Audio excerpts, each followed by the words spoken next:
British advanced pain clinic, నొప్పి మాయం, surgery దూరం. For appointments 9155515563.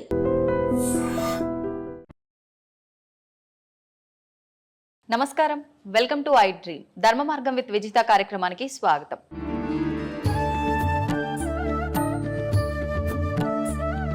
ఇప్పుడు మనం చేసుకున్న కర్మలను బట్టే మనం జన్మ తీసుకుంటాము. మంచి చెడు పనులను బట్టే మనం పైన స్వర్గం నరకం వెళ్ళటం కానీ, మళ్ళీ ఒక జన్మ తీసుకొని వచ్చి ఇక్కడ అనుభవించే విధానం కానీ కూడా ఆధారపడి ఉంటుందంటారు కదా.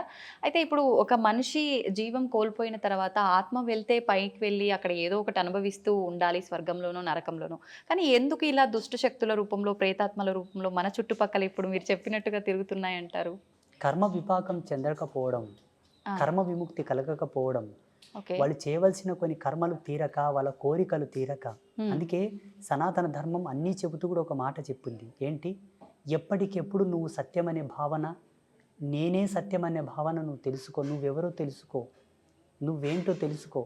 అంతర్ముఖుడవై ఏ భవబంధములు కూడా శాశ్వతము కాదని, దేని యందు అనురక్తి కలగక, వ్యామోహం కలగక, అన్నిటినీ విసర్జీకృతంతో భావన చేస్తూనే బ్రతుకు.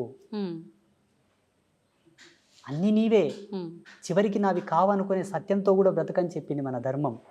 అట్లా కోరికలు పెట్టుకొని వ్యామోహంతో మరణించే వాళ్ళు పోరు, ఆగుతారు. మరి వాళ్ళ పరిస్థితి ఇక వాళ్ళ యొక్క వంశజులు ఉంటారు కదా, తగిన పూజలు, హోమాలు, శాంతులు, దాన ధర్మాదులు చేసి వాళ్ళకు ఉత్తమ స్థితిని పంపించగలగాలి. ఒకవేళ పంపించకపోతే వీళ్ళ యాతన వలన వీళ్ళకు కొన్ని నెగిటివిటీస్ వస్తూ ఉంటాయి, వీళ్ళ సమస్యలు వస్తుంటాయి, వీళ్ళ పనులు కావు, వీళ్ళకి ఇబ్బందులు వస్తుంటాయి, వాళ్ళ కుటుంబ సభ్యులు అనారోగ్య సమస్యలు వస్తుంటాయి. ఎక్కువ రోజులు పితృదేవతలు గనక వేదన పడుతూ ఉంటే వీళ్ళకి పిల్లలు కలగరు. పిల్లలు పుట్టిన పుత్ర సంతానం కలగదు, పితృదేవతల యొక్క శాపం వలన. ఓకే. అయితే ఈ పితృదోషాలతో రకరకాల ఇబ్బందులు పడుతున్నారు అంటారు. అవన్నీ ఇటువంటి వారి కుటుంబాలకే ఉంటాయి. హిందూయిజాన్ని ఫాలో అయ్యే వాళ్ళే కాదు, వేరే మతాల వాళ్ళకు కూడా ఈ ఎఫెక్ట్ ఉంటది. ముస్లిమ్స్ గాని, క్రైస్తవులకు గాని, మానవ జన్మ ఎత్తిన ప్రతి ఒక్కరికి ఉంది ఇది. కంప్యూటర్కి ఒక వైరస్ వస్తే ఏం చేస్తారమ్మా? సిస్టమ్కి ఒక వైరస్ వస్తే ఏం చేస్తారు? అప్డేట్ చేస్తుంటారు, ఎప్పటికప్పుడు రిపేర్ చేస్తుంటారు. జెనెటిక్ అంటే మన జెనెటిక్ థియరీ ఏదైతే ఉందో, డిఎన్ఏ కాలానికి వంశవృక్షానికి సంబంధించిన అప్డేట్ అనమాట ఇది. ఓకే. అయితే ఇప్పుడు మనం ఏదైతే ఇప్పుడు ఈ ఆత్మలు ఇలాంటివి ఉన్నాయి అనుకున్నామో, అలాగే భగవంతుడు కూడా మన కళ్ళకు కనిపిస్తాడా ఆత్మల్లాగానే? చాలామంది ఈ మధ్యకాలంలో నాకు భగవంతుడు కనిపిస్తాడు, కావాలంటే మీకు చూపిస్తా అని చెప్పి రకరకాలుగా మాట్లాడుతున్నారు. నిజంగా అలా భగవంతుని చూడడం సాధ్యమే అంటారా? భగవంతుని 3 పద్ధతులతో చూడవచ్చు. జ్ఞాన రూపకంగా చూడవచ్చు, భావ రూపకంగా చూడవచ్చు. దానికి రూపం లేదు. అలా ఫీల్ అవ్వచ్చు, కనిపిస్తున్నాడు, మనం ఫీల్ అవ్వచ్చు. That's own experience. భగవంతుని భౌతికంగా జడముగా చూడాలనుకుంటే దానికి ఒక మార్గం ఉంటుంది. ఏంటండి? ఇప్పుడు మన చుట్టూ మెనీ మోర్ ఆఫ్ బ్యాక్టీరియాస్ ఉంటాయి మన చుట్టూరుతా. దాన్ని సూక్ష్మదర్శినితోనూ చూడవచ్చును. భగవంతుని ఇట్లా సశరీరంతో చూడవచ్చు అంటే ఒకే ఒక మార్గం ఉన్నది, యోగ మార్గం. యోగాతో చూడవచ్చు. ఓకే. అంటే ఎంతకాలం అది చేయాల్సి ఉంటుంది? సాధకుడి యొక్క సత్యశీలత పైన ఆధారపడి ఉంటుంది. అంటే ఎంత నిష్టగా ఆయన యొక్క ఫోకస్, ఆయన యొక్క ఏకాగ్రత, ఆయన లక్ష్యం, ఆయన యొక్క నిగ్రహ శక్తి పైన కొందరికి తొందరగా అవుతుంది, కొందరికి ఈ జన్మల కాకపోతే మరు జన్మ తీసుకోవాల్సి వస్తుంది, కొందరికి జన్మాంతంలో కూడా భగవత్ సాక్షాత్కారం కలిగి కూడా విముక్తి పొందిన వాళ్ళు ఉంటారు. అయితే ఒక మానవుడు భూమి మీదకి వచ్చిన తర్వాత ఒక జన్మ తీసుకొని అసలు నా పుట్టుకకు అర్థం ఏంటి, నేను ఏం చేయడానికి వచ్చాను అనేది ప్రతి ఒక్కరు కూడా మర్చిపోయి, ఇందాక మీరు చెప్పినట్టుగా కోరికలు, రకరకాల అంటే వ్యామోహాలు, బంధాలు, బంధుత్వాలు, వీటిపైన కొట్టుమిట్టాడుతూ ఉంటారు. పుట్టుక మరణం శాశ్వతం, వెళ్ళాల్సిందే, మోక్షం పొందడం కోసం మనం అవన్నీ కర్మలు క్లియర్ చేసుకొని భగవంతుల్లో ఐక్యం అవడానికి ఇవన్నీ అని చెప్పి మీలాంటి వాళ్ళు చెప్తూ ఉంటారు. మరి ఈ వీటిల్లో కొట్టుమిట్టాడుతూ ఉండే ఈ ప్రాసెస్లోనే పుడుతుంటాం, పోతుంటాం, ఎప్పుడు మోక్షాన్ని పొందుతామంటారు? అసలు మోక్షం అనేది 2 ప్రాతిపదికలపైన ఆధారపడి ఉంటుంది. మోహాన్ని క్షయించుటే మోక్షం, మోహక్షయ ఇది మోక్ష అన్నారు పెద్దలు. అంటే ఈశ్వరుడి యందు కూడా మోహాన్ని వదిలిపెట్టాలి, భగవంతుని యందు కూడా మోహం వదిలాలి, అది మోక్ష స్థితి. శివుడి యందు కూడా మోక్షం వదిలిపెట్టాలి తల్లి. ఆ శివుడు ఉన్నాడు అన్న మోహాన్ని, మోక్షాన్ని వదలాలి, అదే మోక్ష స్థితి. నారాయణుడు ఉన్నాడు, నా నారాయణుడు అన్న స్థితి కూడా వదిలిపెట్టాలి, అదే మోక్షం. ఇక ముక్తి అంటారా, అది సంసార సారథ్యంలోనే సాధ్యం తప్పిస్తే సన్యాసులకు ముక్తి లేదు. ఒకవేళ సన్యాస పరంపరలో యతి ధర్మంలో ముక్తిని పొందాలనుకుంటే ఆయన చాలా కష్టపడాల్సి ఉంటుంది సాధనత్రయంతో, మెడిటేషన్తో చాలా కఠోరంగా తపస్సు చేయాల్సి ఉంటుంది. మీకేమో ఈజీ వేలో వస్తుంది, మాకేమో చాలా కష్టంగా వస్తుంది. మరి అంత కష్టం అని తెలిసినప్పుడు ఎందుకు మీరు ఇలాంటి సాధనలు? జన్మకర్మ సంభవము. జన్మకర్మ సంభవం అంటే పోయిన జన్మలో తీసుకున్నటువంటి శబ్దం, భగవంతుడు మమ్మల్ని ఆదేశించినటువంటి ధర్మం, మా జన్మ మాకు తెలిసి మేము సన్యసించవలసినదే అని మాకు అర్థమయ్యి రావాల్సి ఉంటుంది. ఉదాహరణకి ఈరోజు కరెంటు లేదు. అవునండి. ఒక మంచి స్టూడియోలో ఏసీలో కూర్చొని మనం వీడియో చేయాల్సింది, కరెంటు లేదు అయినా చేయాలి, ఎందుకంటే చాలా దూరం నుంచి వచ్చాము కాబట్టి. అవును, చేస్తున్నామా లేదా? చేస్తున్నాం. అది కూడా అంతే. మేము ఎన్నో జన్మల నుంచి ట్రావెల్ అయ్యి వచ్చి ఉంటాము, మళ్ళీ ఎందుకు మొదలుకోవాలని ఆయన లేనిపోని తలకాయ నొప్పి అని ఇక్కడనే జన్మ సార్థకత పొందించుకుంటున్నాము కాబట్టి సన్యాసులం అయ్యాము. Okay okay. అయితే స్వామీజీ కారణ జన్ములు అంటుంటారు. అసలు ఎవరు ఈ కారణ జన్ములు అంటే నిజంగా ఉంటారా? లేదు అంటే సనాతన ధర్మం గురించి మా లాంటి వారికి మంచి మంచి విషయాలు తెలియజేసే మీలాంటి వారిని కారణ జన్ములు అనొచ్చా? ఎవరిని అనొచ్చు అంటారు అసలు? లేదు, మనకు జన్మత్రయములని ఉన్నాయి. కర్మజన్మ, కామజన్మ, కారణ జన్మ. 3 కర్మజన్మలు అంటే ఏంటమ్మా? జీవితాంతం కష్టపడుతుంటారు కానీ వృద్ధి చెందరు. కారణం పితాపితరులు చేసిన పాపాలు మిగిలిపోయి ఉన్నాయి, వాళ్ళు పుణ్యం చేసుకోగానే చచ్చిపోయినారు, అవి మన మీద పడ్డాయి. అందుకే కష్టపడుతున్నాం కాబట్టి ఆ కర్మలు దూరం చేసుకో, నీవు సన్మార్గంలోకి వస్తావు, లాభ పొందుతావు, సుఖపడతావు. అప్పులు రావు, రోగాలు రావు, ఇబ్బందులు రావు, బాధలు ఉండవు. కామజన్మ. కామజన్మ అంటే కేవలము సంభోగ ధర్మాన్ని ఆస్వాదిస్తూ కామ కోరికలతో ఉండి పిల్లలు సంసారం అనే వ్యామోహం లేకుండా అదేదో పిచ్చిగా జంతువులు కదా సంభోగం చేసినట్లు సంభోగం చేసి పిల్లల్ని కంటే పుట్టే పిల్లలు కూడా కామ పిల్లలే పుడతారు. హిరణ్యకశప హిరణ్యాక్షుల్లాగా. ఆయన చెప్తాడు, అమ్మా ఓ సతీ, ఇది సమయం కాదమ్మా, ఈ సమయంలో మనం తగదు, ఇది సంధ్యా సమయం అన్నా ఆమెకు కామం ప్రబలి కావాలంటే కావాలన్నదికే కామ సంతానం పుడుతుంది. వాళ్ళు ఎలా ఉంటారు? కామ సంతానం అంటే తల్లికి చెల్లికి భేదం తెలియక ఆడవాళ్ళ చేతుల్లో ప్రాణం పోయేటటువంటి పిల్లలు పుడతారు. సమాజంలో జరుగుతుంది కదా. ఇప్పుడు ప్రియాంక రెడ్డి హత్య కేసులో 4 చచ్చిపోయారు కదా, ఆ జన్మలు దీని కిందికే వస్తాయి. కామ జన్మలన్నీ కూడా ఆడవాళ్ళని కూడా ఒక బొమ్మలాగానే చూసే కాన్సెప్ట్ తో పుడతారు. చిన్న చిన్న పిల్లల పైన కూడా వీళ్ళంతా ఈ కేటగిరీ కిందికే వస్తారు. ఇక కారణ జన్మ అంటారా? కారణ జన్మ కేటగిరీలో నరేంద్ర మోదీజీ ఫస్ట్ పర్సన్.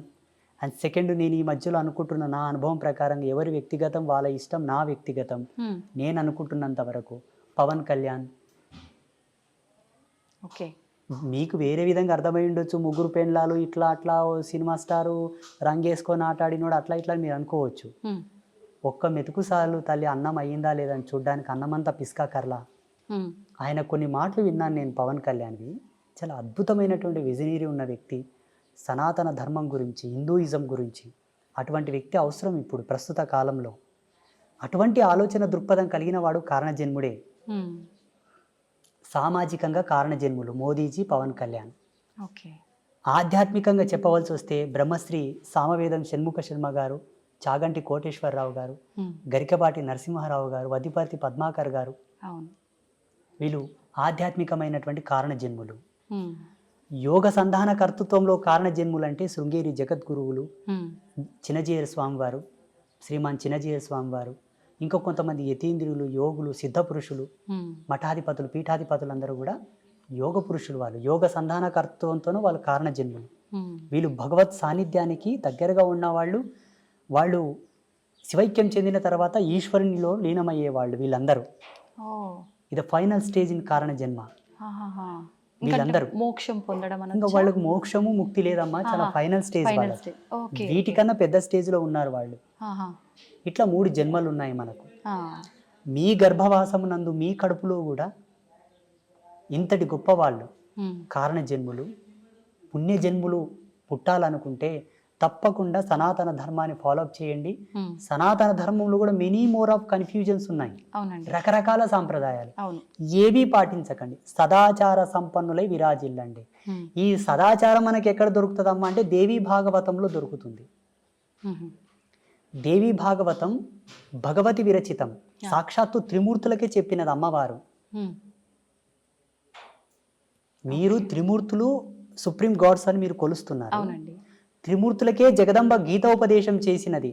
ఆ జగదంబ చేసినటువంటి గీతోపదేశమే శ్రీకృష్ణ పరమాత్మ వారు ఆ యొక్క గీతను అర్జునుడికి ఉపదేశించాడు. అది భగవతి గీత. భగవతి గీత, భగవతి చెప్పిన గీత భగవద్గీత. ఓకే, అర్థమవుతుందా? అర్థమైందండి. మీకు ఒక ఫోటో నేను పంపిస్తాను, దీని మీద స్క్రీన్ మీద స్క్రోల్ చేయండి. అలాగే. కృష్ణ పరమాత్మ జగదంబను చూపుతూ అర్జునునికి గీతోపదేశం చేస్తాడు. ఆ ఫోటో బయటికి రిలీజ్ చేయరు చాలా మంది, ఎందుకంటే పక్షపాతం. అక్కడ స్త్రీమూర్తి హైలైట్ అవుతుంది కదా. అవును అవును. వద్దు, మాకు అది వద్దు. దేవుళ్ళ విషయంలో కూడా పార్షియాలిటీస్. లేకపోతే ఇప్పటికీ ప్రతి సందర్భములో అవును అవును. యజ్ఞమూర్తి ఎవరు, మంత్రతంత్ర అధిష్టాన దేవత ఎవరు, వేదమాత ఎవరు? అమ్మవారి గుళ్ళకు శోభ లేదు తల్లి. దక్షిణ భారతదేశంలో ఉంది, ఎందుకంటే దక్షిణ భారతదేశంలో ఆధ్యాత్మికతకు స్వతంత్రత ఉన్నది కాబట్టి. ఉత్తర భారతదేశంలో ఉన్న శక్తిపీఠాలన్నీ వెలవెలబోతున్నాయి తల్లి. అది నా బాధ. సెంట్రల్ గవర్నమెంట్ గనక అధికారం ఇస్తే భారతదేశంలో శక్తిపీఠాలకు ఉండే వైభవం ఏ దేవాలయానికి ఉండదు. నేను కట్టించి చూపిస్తాను స్వచ్ఛందంగా.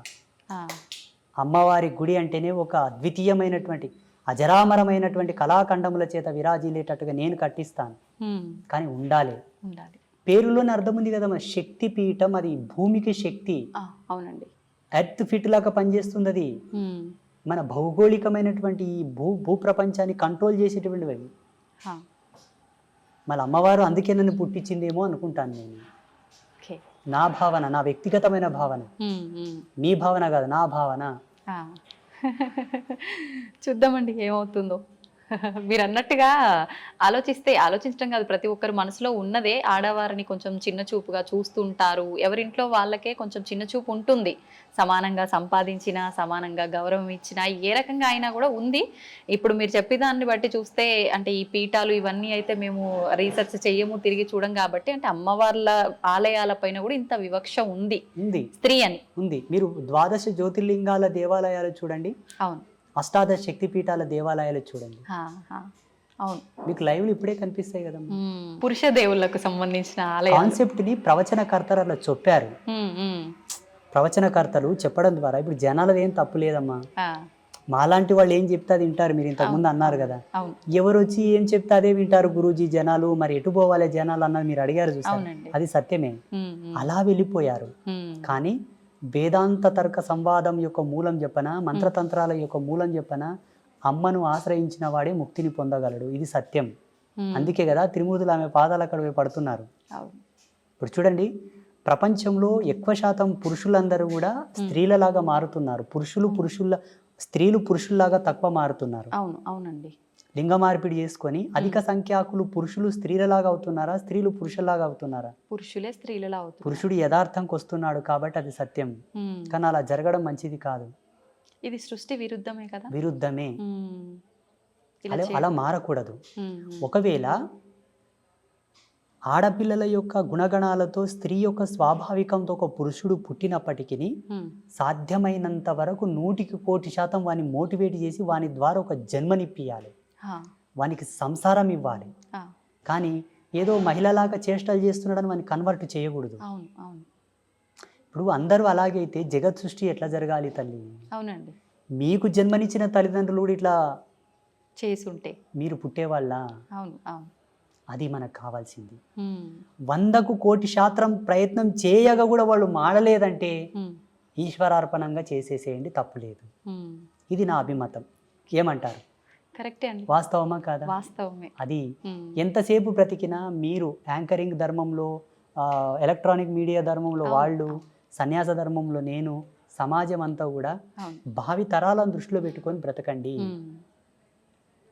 ఈనాడు మనం చేసింది రేపటి తరాలకు అది ఆచారం అవుతుంది. మా పెద్దలు చేసిండ్రా మేము తీసేయం దీనిని అంటారు డైరెక్ట్. చేసేటప్పుడే ఆచితూచి చెయ్యండి. అంతే. ఇంకోటి, మన మీడియా ద్వారా అందరికి నేను ఒక రిక్వెస్ట్, చెప్పండి, ప్రకృతిని కాపాడండి ప్లీజ్. నిజంగా ఇది అందరికీ చాలా ముఖ్యం. ప్రకృతిని కాపాడండి. ప్రకృతిని కాపాడడంలో ఒక మంచి టిప్ చెప్తాను మీకు. మీ పిల్లల పుట్టినరోజులున్నా, మీ పుట్టినరోజులున్నా, మీ పెద్దల యొక్క తద్దినాలున్నా, దినకర్మలున్నా, ఏదన్నా ఫ్రీ ప్లేస్ ఉంటే అది రోడ్డు పక్కన అక్కడిక్కడ కాకుండా ప్రతి ఒక్కరు ఒక 10 చెట్లను నాటండి. అవును. అవసరం ఉంటే తప్ప చెట్లు కొట్టొద్దు. అవసరం ఉంటే తప్ప కొండలు, గుట్టలు, పర్వతాల జోలికి వెళ్ళవద్దు. అవసరం ఉంటే తప్ప ఆనకట్టలు కట్టవద్దు. ఎక్కడికక్కడ నీళ్ళని ఫ్లో చేసి పెట్టకండి. విదేశాలలో ఉన్న ఆనకట్టలను కూల్చివేస్తున్నారు ఇప్పుడు. అవునండి. చెరువులను పూడ్చకండి, నదులని ఇబ్బంది పెట్టకండి, కలుషితం చేయకండి. నేచర్ మనకు సహజ సిద్ధంగా ఇచ్చినటువంటి అమృత తుల్యముని వల్ల మనం పాడు చేసుకుంటే భావితరాల్లో బ్రతకలేము. ఆల్రెడీ ఇప్పటికే చాలా పొల్యూషన్ అయిపోయింది, ప్రకృతి చాలా పాడైపోయింది, దానివల్ల రకరకాల అనారోగ్య పరిస్థితులు కూడా ఏర్పడ్డాయి. ఒక దౌర్భాగ్యం చెప్పనా, నదులను దేవతలుగా పూజించే మన దేశంలో నదులన్నీ కలుషితమయ్యాయి. నది యొక్క విలువ తెలియని దేశంలో అయితే ప్యూర్ ఉన్నాయి, మళ్ళీ ఆ నీళ్లు తాగడానికి కూడా పనికిరావు. ఇది దౌర్భాగ్యం భారతదేశంలో. ఇలా కావడానికి కారణం ఏంటో తెలుసా, సనాతన ధర్మం ఇంకా కూడా స్వతంత్రతను పుంజుకోలేదు అనుకుంటాను నేను. సనాతన ధర్మానికి స్వేచ్ఛ లేదని అనుకుంటాను నేను. ఉండగలిగితే ఈ నదులెందుకు ఇట్లా కలుషితం అవుతాయి, ఆ దేవాలయాల మీద ఎందుకు దాడి జరుగుతుంది? అవునండి. జగదంబ నాకు ఒక అవకాశం ఏమని చెప్పండి, అమ్మవారిని. తప్పకుండా అండి, కోరుకుందాం అందరం. మీరు కోరండి, నేను అడిగితే ఇవ్వట్లేదు. అవునా? మీ అంతటి సాధువులు అడిగితేనే ఇవ్వలేదు, నేను అడిగితే ఇస్తుందంటారా? నీకెందుకురా వెళ్ళా, నువ్వు ఊక నాతో జపం చేసుకొని కూసరా అంటది అమ్మ. అవునా? బహుశా మీలాంటి వాళ్ళు అడిగితే ఇవ్వచ్చేమో. నాకు గనక అమ్మవారు అవకాశం ఇస్తే నేను ఏం చేస్తానో తెలియనా? చెప్పండి. గోవుని జాతీయ జంతువుగా ప్రకటిస్తాను. సెకండ్, ఈ భారతదేశంలో ఉండేటటువంటి సహజ వనరులు, జీవనదులు, పర్వతాలు, అరణ్యములనన్నిటినీ కూడా ధర్మమూర్తుల యొక్క ఆధీనంలో ఉండేటట్టుగా రాస్తాను. ఎందుకంటే ధర్మమూర్తులకంతా దూరదృష్టి కలిగి ఉంటుంది. నదుల్లో కలుషితాలు కలవనివ్వరు, చెట్లని కొండల్ని కొట్టనివ్వరు, ఆపుతారు. ఎందుకంటే పర్వతాలను పూజిస్తాం మనం, చెట్లను పూజిస్తాం మనం, నదులను పూజిస్తాం కాబట్టి వాటి జోలికి వెళ్ళనియరు. ప్రసిద్ధ పీఠాలు ఉన్నాయి, శృంగేరి జగద్గురువులు ఉన్నారు, పెద్ద పెద్ద పీఠాధిపతులు ఉన్నారు. ఆ ప్రదేశం అంతా కూడా వీరి ఆధీనంలో ఉంచేటట్టుగా నేను చట్టం తీసుకొస్తుంటే, దీన్ని అంతా నువ్వు కంట్రోల్ చేయాలని చెప్తుంటే. ఇప్పుడు మీరు చేసే ఈ సాధనలు వీటన్నిటి వల్ల ఈ మార్పులు సాధ్యం కావంటారా? ఖచ్చితంగా చట్టం చేతిలో ఉండాలంటారా? 100% సాధ్యం అవుతుంది. కాకపోతే సామాజికమైన మర్యాదలు కొన్ని ఉన్నాయి కాబట్టి. వెనకతలకు ఒక స్వామీజీ, నాలాంటి స్వామీజీ ఒక యజ్ఞం చేసి యజ్ఞశక్తిని ధారపోశాడు, లోక వినాశనం అవుగాక అని. అందులో వాళ్ళ శిష్యులు కూడా ఉన్నారు, వాళ్ళు కూడా పోయారు. అంత జ్ఞానం తెలిసిన ఆయన కూడా అక్కడ తప్పు. ఈ తపస్సులు, మంత్రబలము, మంత్ర ప్రయోగములు కూడా కొన్ని ధర్మాలతో చేయబడతాయి కాబట్టి ఎలా చేద్దామన్నా అందులో అందరూ ఉంటారు. అది కదా వచ్చింది ముప్పు, ముందు వెనక ఆలోచించాల్సి వస్తుంది. అది అశ్వత్థామ కదా బ్రహ్మాస్త్రాన్ని ప్రయోగించాడు కానీ వెనక్కి తీసుకోవడం తెలియదు ఆయన. అట్లా ఎన్నో మూలాలు బతికే ఉన్నాడంటారు, ఇది నిజమేనా అండి? మీరు ఒకవేళ హిమాలయస్లో ఒక సిటీ ఉంది, ఒక ప్లేస్ ఉంది, అక్కడికి వెళ్తే ఆయనతో మీరు ఫోటో కూడా దిగవచ్చు, సెల్ఫీ. నిజమా? -60 degrees సెల్సియస్లో చలి ఉంటుంది అక్కడ, -60. మరి ఒకవేళ వెళ్తామంటే కెమెరామ్యాన్ మీరు వెళ్ళండి. అది ఎలా సాధ్యపడుతుంది అంటారు? గడ్డగట్టి పోము అక్కడే అడుగు పెట్టిన దగ్గరే. లేరు అనడానికి అవకాశం లేదు. సప్త ఋషులు ఉన్నారు, యోగ పురుషులు, సిద్ధ పురుషులు, మహావతార్ బాబాజీ కూడా ఉన్నారు ఇప్పటికీ. చాలా మంది యతీంద్రియులు, సిద్ధ పురుషులు ఉన్నారు. లేరు అని మీరు కొట్టిపాడేయకూడదు, ఎందుకంటే మీకు అనుభవం లేదు, మీరు చూడలేదు. మేము చూసాము కాబట్టి ఉన్నారని చెప్తున్నాము. వాళ్ళని ఇక్కడికి తీసుకొస్తామంటే తీసుకొస్తాము. ఈ యొక్క తపోజ్వాలకు తట్టుకొని ఉండే శక్తి ఈ మానవాళికి లేదు. పిట్టలు రాలిపోయినట్టు రాలిపోతుంటారు వాళ్ళు వస్తూ ఉంటే. అది సత్యం. స్వామిజీ, శివుడి గురించి మాట్లాడుకున్నాం కదా, శివుడిని అంటే మిగతా అందరి దేవుళ్ళను కూడా మన ఆధారం కోసమే అయి ఉండొచ్చు, ఇంకే రకంగా అయినా అయి ఉండొచ్చు, రూపం లేకపోయినా ఒక అమ్మవారంటే ఈ రూపం, శివుడు అంటే ఈ రూపం, అట్లా అందరి దేవతలకు అన్ని రూపాలుగా ఒకటి మన మైండ్లో ఉండిపోయింది. కానీ శివుడిని మాత్రమే ప్రత్యేకించి లింగ రూపంలోనే మనం ఎక్కువగా పూజిస్తూ ఉంటాము. అందులో కూడా మళ్ళీ రకరకాల లింగాలు, ముఖ్యంగా పార్థివ లింగానికి చాలా ప్రత్యేకత ఉంది అని చెప్తూ ఉంటారు. ఏంటి ఆ ప్రత్యేకత? పార్థివ లింగాన్ని మనం ఆరాధించడం వల్ల ఎటువంటి ఉపయోగాలు ఉంటాయి? ఇవన్నీ వైజ్ఞానికమైన మూలాలతో, ఇవన్నీ సైంటిఫిక్ ఇన్స్ట్రుమెంట్స్తో కూడి ఉన్నటువంటి సెట్టింగ్స్. ఇవాళ ఈ ప్యాటర్న్ అంతా కూడా అవన్నీ కూడా ఒక్కొక్క రకమైనటువంటి సందర్భానికి, ఒక్కొక్క రకమైనటువంటి ధర్మానికి, స్థితికి, అవస్థకు సంబంధించినటువంటి పూజనీయతలు. ఒక్కొక్క లింగాన్ని ప్రొవైడ్ చేసి మీరు ఈ పాదరస లింగానికి పూజ చేయండి అన్నప్పుడు ఆయన స్థితి ఎలా ఉన్నది, అప్పుల్లో ఉన్నాడా, రోగగ్రస్తుడై ఉన్నాడా, శాపంలో ఉన్నాడా, కర్మలో ఉన్నాడా, పాపంలో ఉన్నాడా, ఈ విధమైన లింగానికి నువ్వు పూజ చేసి ఆ లింగోదక అభిషేక జలమును ప్రోక్షణ చేసుకుంటే పాప ప్రక్షాళన జరుగునని అనేక లింగాలను ఋషులు దర్శించి ఇచ్చారు.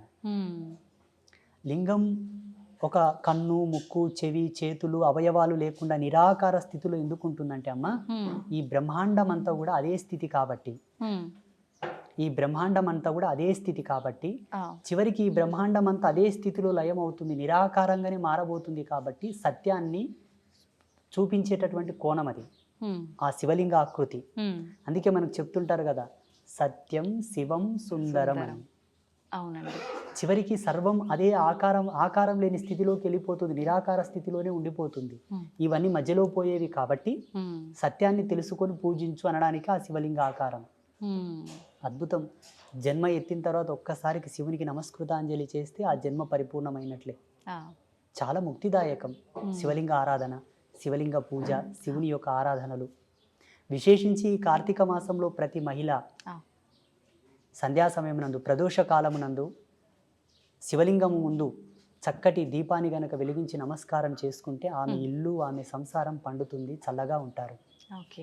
చాలా విశేషమైన ఫలితాలు ఉంటాయి. స్వామీజీ, శివుణ్ణి పూజించే వాళ్ళలో చాలా మందిలో ఒక సందేహం ఉంటుంది, అది నాకు కూడా ఉంది. శివుణ్ణి ఆరాధించే వాళ్ళకి ఆయన అనుకున్నవన్నీ తీరుస్తాడు, కానీ ఎక్కువగా పరీక్షలు పెడుతూ ఉంటాడు, చాలా కఠినమైన ఇబ్బందులకు గురి చేస్తుంటాడు, ఆ తర్వాతే ఆయన ఏదైనా మనకి ఇవ్వదలిస్తే ఇస్తాడు అని చెప్పి అనుకుంటూ ఉంటాం. ఇది నిజమే అంటారా? శివుడు, విష్ణు, బ్రహ్మ, అమ్మ ఇక్కడ ఎవరు కాదు, దేవతలు కాదు ఈ కాన్సెప్ట్.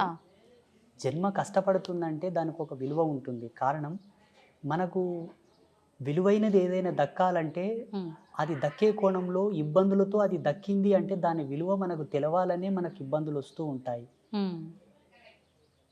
దాని విలువ, దాన్ని అనుభవించడానికి మనకు ఒక అనుభవం కావాలి, దాన్ని ఆస్వాదించడానికి ఒక అనుభవం, ఒక గుణపాఠం కావాలి. అప్పుడే దాన్ని పరిపూర్ణంగా అనుభవించగలము. కాబట్టి కొన్ని ఇబ్బందులతో, ఒడిదుడుగులతో, కష్టాలతో, నష్టాలతో అది మనకు దొరుకుతుంది.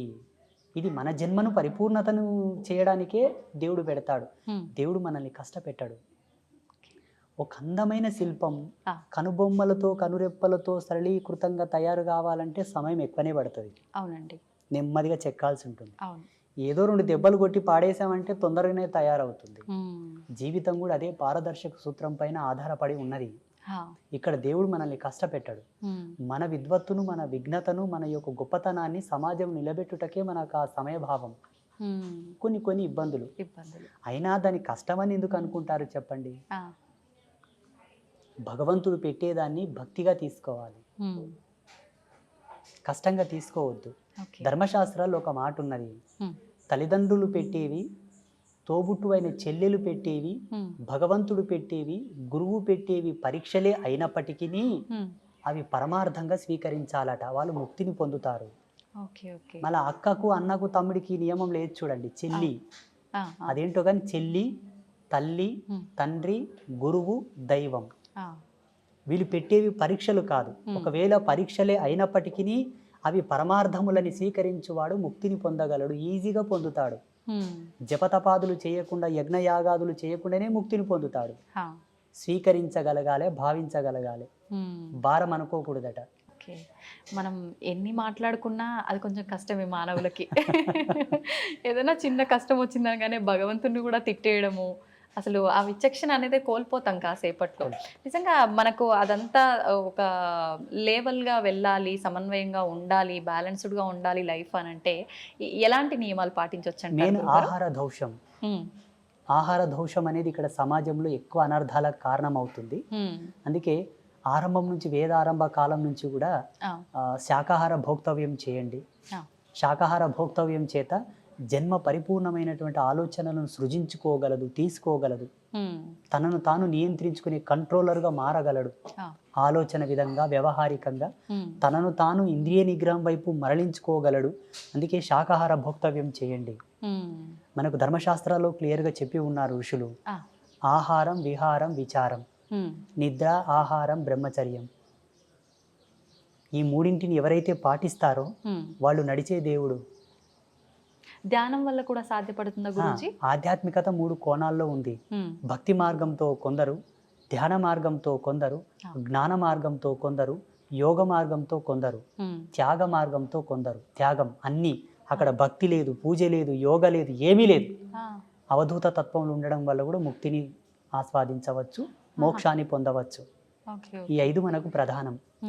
భక్తి మార్గంలో ఈ చాప్టర్ అంత వస్తుంది. కార్తీక దీపాలు, సోమవార వ్రతం, మంగళవార వ్రతం, బొట్లు పెట్టడం, మడి కట్టుకోవడం, నైవేద్యాలు అర్పించడం, పుష్పయాగం, హోమ ధూమాలు, ఇది భక్తి మార్గం. జ్ఞాన మార్గం అంటారా, భగవంతుడే సత్యమని ఎరంగి ఆయన యొక్క పారాయణలు చేయుట, ఆయన మంత్రోచ్చరణ చేయుట, ఆయన యొక్క కీర్తనలు పాడుట, ఆ కీర్తనల చేత భక్తిని ప్రచారం చేయుట, ఇది జ్ఞాన మార్గం. అయితే ఇప్పుడు ఈ ధ్యానం చేయడం అనేది, ఏకాగ్రత అనేది అందరికీ కరెక్ట్గా సరిపడదు. చాలా రకాల ఇంకా పిచ్చి పిచ్చి ఆలోచనలు వచ్చి ఇంకా వద్దు అని కూడా ఒక వైరాగ్యానికి వెళ్ళిపోతుంటారని అంటుంటారు. నిజంగా అందరికీ సాధ్యపడాలంటే ధ్యానంలో కూడా ఏమైనా చిన్న మెలకులు ఏమైనా ఉన్నాయంటారా? ధ్యానం చేయుట అందరికీ సమంజసమే, కానీ ఆ ధ్యానం నువ్వు చేస్తున్న పద్ధతి తెలియవలే ఫస్ట్. ఈ మధ్యలో చేస్తున్నటువంటి ధ్యాన కేంద్రాలు అనుకోండి, మెడిటేషన్స్ అనుకోండి, యోగా సెంటర్లు అనుకోండి, అవన్నీ కూడా సమ్ క్లాసెస్, టీచింగ్ ప్రాసెసెస్ తప్ప పరిపూర్ణమైనటువంటి విద్వత్తును అవి తీసుకురావు, ఎరుకలోకి అవి తీసుకురావు, అది పరిపూర్ణత చెందించవు. మేము ఒక ధ్యాన మార్గంలో, ఒక యోగ మార్గంలో ఉన్నవాళ్ళం కాబట్టి టీవీలలో, వీడియోలలో చూస్తూ ఉంటాము. అందరిని ఒక చోట కూర్చోబెట్టి ముక్కు మూసుకోమంటారు, ఏదో చేయమంటుంటారు, కానీ అనుభవానికి తక్కినది అది లేదు. వాళ్ళ ఇష్టానుసారంగా వాళ్ళు చేస్తున్నారు. అది వారి అనుభవం ప్రకారం నలుగురికి చెప్తున్నారేమో. అక్కడ సత్యం అనేది లేదు అని నేను అనుకుంటున్నా. నాకైతే అర్థమైంది అది. మళ్ళీ వాళ్ళకి ఎలా అర్థమైందో నాకు తెలియదు. ఋషి పరంపరానుగతంగా అయితే అక్కడ జరగటం లేదు. చూడమ్మ, ఒకటే మాట, యథాతథముగా వాస్తవికతను గనక పాటించిన వాడు లాభాలు పొందుట తథ్యము. అవాస్తవాన్ని, అభూత కల్పనలు గనక నువ్వు పాటించినావు అనుకో, పిచ్చొస్తే తప్ప లాభం రాదు. అవునండి, ఇది సత్యం. ఇది అందరూ గ్రహించగలగాలి, ప్రేక్షకులు కూడా. అంత మాత్రానికి ఏదైనా లాభం ఉన్నా అవాస్తవానికి అది లైఫ్ లాంగ్ అనేది ఉంటుంది అని చెప్పలేం. ఏదో ఒక రోజు అది బయట పడిపోతుంది, దానికి తగ్గ ప్రతిఫలం వాళ్ళు అనుభవించాల్సి వస్తుంది. ఇప్పుడు కార్తీక మాస శుభ సందర్భాన మీరు ఇక్కడికి వీచ్ చేశారు కాబట్టి, కార్తీక మాసంలో దుర్గావ్రతం ఒకటి ఉన్నది. చాలా మంది కార్తీక మాసం అంటే శివకేశవులకు అన్వయం చేసి ఉభయ తెలుగు రాష్ట్రాల్లో దీపాలు పెట్టడం, పూజలు చేయడం ఉన్నది. అవునండి. శివకేశవుల యొక్క ధర్మపత్నులు కూడా ఒక వ్రతం చేశారు కార్తీక మాసంలో. ఎవరి వ్రతం చేశారు? మీరేమో కృష్ణుడు దేవుడు, రాముడు దేవుడు అంటున్నారు. వాస్తవంగా రాముడు, కృష్ణుడు ఇద్దరు కూడా దేవతలే, దేవుళ్ళే. ఋషులే వాళ్ళకు యజ్ఞ పట్టం ఇచ్చారు, యోగదత్తం చేశారు. నేను కూడా చెప్తాను. శ్రీకృష్ణ పరమాత్మ యొక్క ధర్మపత్ని సాక్షాత్తు లక్ష్మీ అంశ సంభూతురాలైన రుక్మిణీదేవి కూడా కొందరు వ్రతాలు చేసింది. ఎవరి వ్రతం చేసింది? తన పతియే దైవము కదా, మళ్ళీ ఎందుకు వ్రతం చేయాలి రుక్మిణీదేవి? చెప్పండి. పార్వతీదేవి కూడా వ్రతం చేసింది, కాత్యాయనిదేవి వ్రతం చేసింది, శ్రీమన్ మహాలక్ష్మి వ్రతాలు చేసింది. ఎవరి వ్రతం చేశారు? వాళ్ళ పతులే దైవములు కదా. ఇంద్రుడి యొక్క భార్య కూడా వ్రతం చేసిన శచీదేవి. అష్టదీపాలకుల యొక్క ధర్మపత్నులు కూడా వ్రతాలు చేశారు. దేవ ప్రాజాపత్య ధర్మములందరూ, ఆ ధర్మపత్నులందరూ కూడా వ్రతాలు చేశారు. ఋషిపత్నులు కూడా వ్రతాలు చేశారు.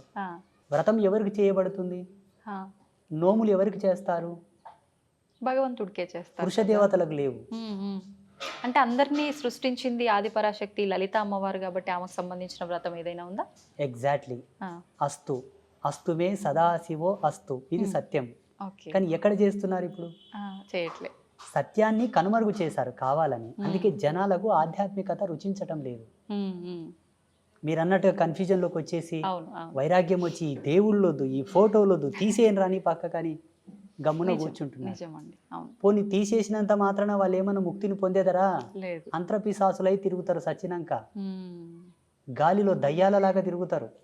ఎన్ని పిండ ప్రదానాలు చేసినా, ఎన్ని శ్రద్ధా తర్పణాలు చేసినా, ఎన్ని దాన సంస్కారాలు చేసినా వాళ్ళ ఆత్మలకు మోక్షం రాదు, రిజర్వేషన్ రాదు, తిరుగుతూనే ఉంటారు. అది మరీ దుర్భర్మం, మరి ఘోరం. అది ఇదన్నా బాగుంది కానీ అది భయానకం. అది భయానకం. అంటే స్వామీజీ, చాలా మంది ఇప్పుడు ఈ సాధన, ధ్యానము ఇలాంటివి చేయడం వల్ల హిమాలయ ప్రాంతాల్లో కొన్ని వందల సంవత్సరాలు కూడా జీవంతో ఉన్న ఋషులు, సాధువులు ఇలాంటి వాళ్ళు ఉన్నారని చెప్తుంటారు కదా. నిజంగా అంత సాధ్యపడుతుందంటారా వీటి వల్ల? 100%. రేపు జనవరి నెల చివరిలో కుంభమేళ స్టార్ట్ అవుతుంది. మీరు దయచేసి మీ ఐ డ్రీమ్ మీడియా వాళ్ళు వెళ్ళండి, లేదంటే నాకు అక్కడ కలవండి, నేను కలుస్తాను. మీకు ఎంతమందిని కావాలో అంతమందిని పరిచయం చేస్తా, వాళ్ళతో రిక్వెస్ట్ చేస్తాను, మీతో మాట్లాడిస్తాను, ఎన్నేళ్ళు బతికినావు చెప్పప్ప అని చెప్తా. ఇప్పుడు మాలాంటి వాళ్ళు చెప్తే కొంతమంది కామెంట్లు పెడుతున్నారు, ఏ ఇంకో పిచ్చోడు ఉన్నాడు, వీడు ఎట్లా బతుకుతారో నాయన, ఇది సైన్స్కే విరోధం కదా అంటున్నారు. నీ సైన్స్ కంతు చిక్కని మిస్టీరియస్ చాలా ఉన్నాయి. గీజా పిరమిడ్ మీద ఇంతవరకు ఏ సైంటిస్టు రీసెర్చ్ చేయలేదు. ఔరంగాబాద్లో ఉన్న కైలాస టెంపుల్ మీద ఏ సైంటిస్టు రీసెర్చ్ చేసి రికార్డు ఇవ్వలేదు. వీటి గురించి మీకెందుకయ్యా? మీకేమైనా ఆధ్యాత్మికంగా పట్టున్నదా? సాధన మర్మములు తెలుసా మీకు? యోగ మూలాలు తెలుసా మీకు? ఒక తాబేలు కానీ చేప కానీ నీళ్ళల్లో గంటల కొద్దీ ఉండగలదు. నువ్వు ఉండగలవా? లేదు. దాని శారీరక నిర్మాణ స్థితి, దాని శైలి, దాని జీవన విధానం అది అవలంబించుకుంటున్నది. యోగ మార్గంలో కొన్ని మెలకువలు ఉన్నవయ్యా, వాటితో వాళ్ళు శరీరాన్ని అట్లా మలుచుకొని బ్రతుకుతున్నారు, లక్షల సంవత్సరాలు బ్రతుకుతున్నారు. అవి సామాన్యులకు కూడా సాధ్యపడతాయంటారా? ఇలాంటి అలా జీవించగలగాలి. శరీరాన్ని ఎన్నో వ్యయప్రయాసాలకు ఒడిదుడుగులకు ఓడ్చుకొని శరీరాన్ని క్రమబద్ధీకరించి బెండ్ చేయాలి, మడచాలి దాన్ని. చాలా రిస్క్తో కూడుకున్నది. చాలా.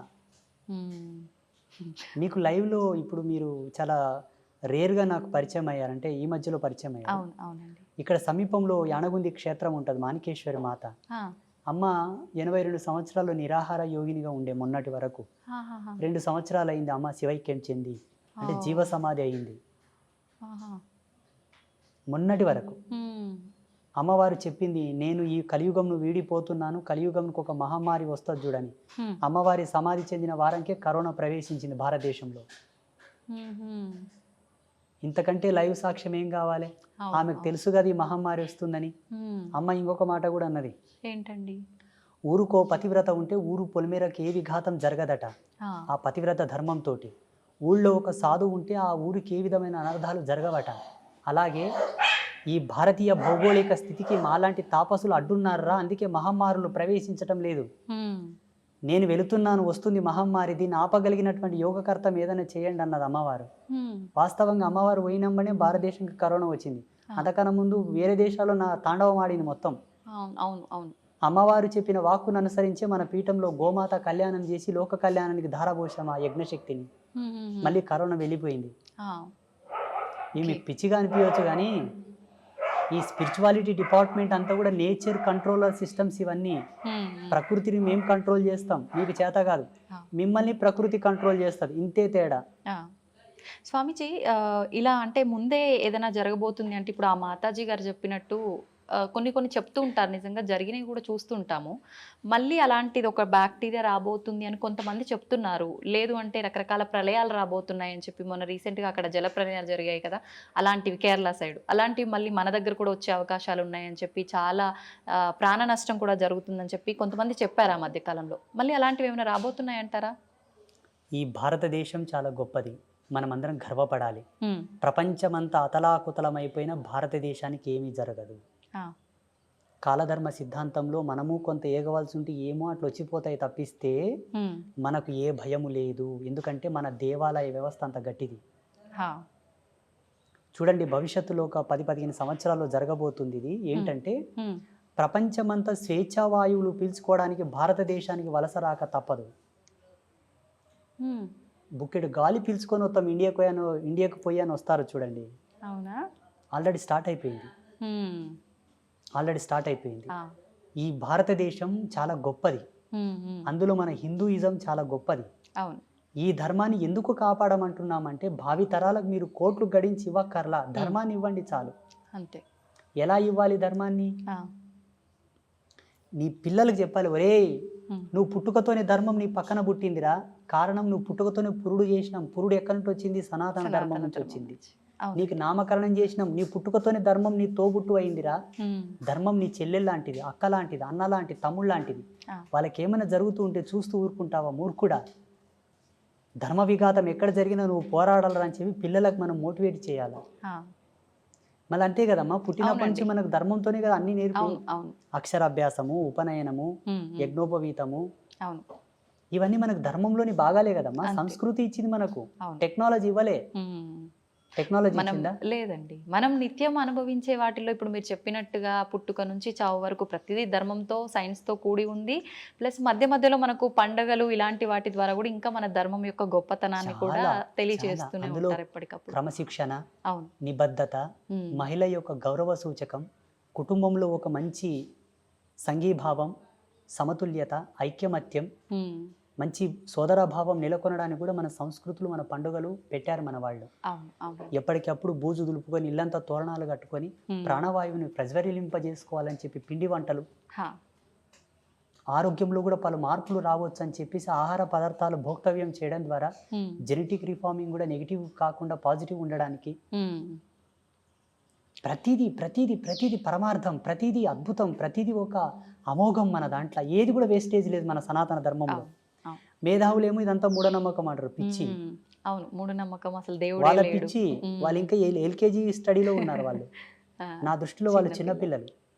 నా దృష్టిలో, నా భావనలో మూఢనమ్మకం అనడానికి సనాతన ధర్మంలో ఏమీ లేదమ్మా. నిమ్మకాయ తీసేసినా కూడా అది నమ్మకమే, ఒక విశ్వాసం. దాంట్లో విఘ్నత ఉన్నది, విజ్ఞానం ఉన్నది. హా. నిమ్మకాయలు తీసేయడం, గుమ్మడికాయలు దిష్టి తీయడంలో కూడా అవును. అవును. విజ్ఞాన ఫార్ములాస్ నేను చూపిస్తా. హ్మ్. రమ్మని నాతోనికి జన విజ్ఞాన వేదిక పెద్ద మనిషి వస్తాడు. హా. మీరు రీసెర్చ్ చేయలేదు దాని మీద. హా. ఇప్పుడు భగవంతుడు ఉన్నాడు అనంటే ఖచ్చితంగా దుష్టశక్తులు కూడా ఉన్నాయని చెప్పి అంటుంటారు. ఉన్నట్టేనండి? లైవ్లో ఉన్నాయి, ఇప్పుడు మన పక్కలో కూడా ఉన్నాయి కొన్ని. అవునా? ఆ, మీకు కనిపిస్తాయా? మన కెమెరా పిక్సెల్ తక్కువ ఉంది, లేకపోతే రికార్డ్ అవుతుండే. హ్మ్. ఆ, ఓకే. ఒక టోనోమీటర్ తీసుకురావాల్సింది మీరు, దాని సౌండ్స్ మీరు వినేవాళ్ళు ఇప్పుడు. హా. ఆ, ఓకే. భయం వేస్తుందండి. ఏం భయపడాల్సిన అవసరం లేదు. సాధువుని చూస్తే యమభటులే బెదురుకుంటారు. హ్మ్. అవేం చేస్తాయి మనల్ని? ఆ. మీరు అడిగారు కాబట్టి ఉన్నాయి, ఎప్పటికెప్పుడు ఉంటూ ఉంటాయి. ఆహా. భయపడాల్సిన అవసరం లేదు. ఓకే. ఒక సువాసిని హ్మ్. సాంప్రదాయకమైనటువంటి కుంకుమను ధరిస్తే భూత ప్రేతములు ఆమెకు దండం పెట్టి పోతాయట. ఆహా. సాంప్రదాయకమైన కుంకుమ అంటే ఇప్పుడు బల్కంపేట ఎల్లమ్మ ఉన్నది, అవునండి. అమ్మ పాదాల కాడే కుంకుమ నెలకో 2 నెలలకు వెళ్ళి ఇంట్లో స్టోర్ చేసుకోవాలి. హ్మ్. హ్మ్. మీరు డ్యూటీకి వెళ్ళేటప్పుడు ఇంత నష్టం తగిలించుకొని పోతే దిష్టి బారదు, హ్మ్. దిష్టి బారదు. ఇప్పుడు వాళ్ళే అనుకోండి, మీ వివాహం మీద కొంత మీరు మంచిగా అందంగా తయారై వస్తే కొంత ఏదో జలసిగా ఫీల్ అయిపోతుంటారు అవును. అనుకోండి, ఆ దిష్టి మీకు వారదు. ఆ కుంకుమలో ఉన్న ఎనర్జీ దాన్ని అక్కడనే పంపిస్తుంది. హ్మ్. నా భక్తురాలు అక్కడనే పో అంటది సీదా. ఆ. మన బదులు అమ్మవారే ఫైట్ ఆ, చేస్తుంది. సాంప్రదాయకమైన తిలక ధారణ అంటే ఇదే. హ్మ్. హ్మ్. కెమికల్తో కూడిన కుంకుమలు పెట్టుకుంటే రాదు మళ్ళా. ఆహా. భగవత్ ప్రసాదితమైనటువంటి, భగవత్ ప్రాధాంకితమైనటువంటిది ఏది ధరించినను మనకు ఈ దయ్యాలతోటి, దుష్టశక్తులతో ఎటువంటి భయం లేదు. మరొక మంచి ఎపిసోడ్లో ఇంకా కొన్ని విషయాలు మీతో మాట్లాడాలని ఆశిస్తున్నాను. ధన్యవాదాలండి. ఐ డ్రీమ్ మీడియా ప్రేక్షకులకందరికీ ఒక సన్యాసిగా, ఒక బ్రహ్మచారిగా మా యొక్క ఆశీస్సులు.